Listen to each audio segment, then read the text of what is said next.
رحت البيت لقيت لك ايه اللي حصل؟ ايه اللي حصل؟ تتخيل ايه اللي حصل؟ قول لنا وخلص. يا ترى افتحي. طبعا كي على مشاكل سخن مولع هايج. خابت. قلت لها والله لو ما فتحتش عارف ان القوه الاكثر يكسر وخلص. طلعت لي بقى من قوه. ايوه ماشي. في وضع مخل برضه. يا لهوي. شقتها دي مش بتاعتي انا، دي انت يا حبيبي مش شايف تحت شويه. اهدى. لقيتها مع مين؟ دخلت على مع مين؟ على اوضه النوم على طول؟ دخلت على المطبخ. ايوه كنت جعان ولا ايه؟ مين؟ ابو ايمن بتاع الكافيه اللي في استوى. ممكن بيعمل شاي.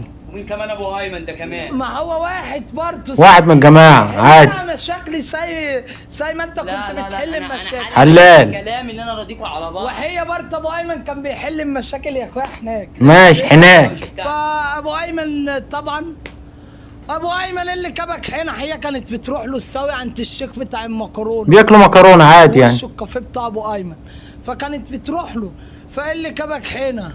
قال اصل ترس علينا. بيصلحها يا عم. اكتشفنا ايوه ان هي فاتحه الشقه دي في الويل، هي وبنتها مريم.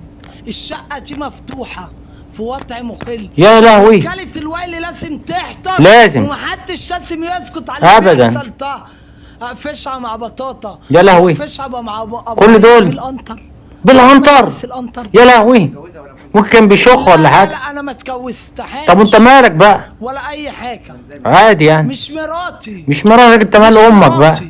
بس هي كانت على اسمي. على اسمك ايوه. هي طلعت في يا ابن الكلب.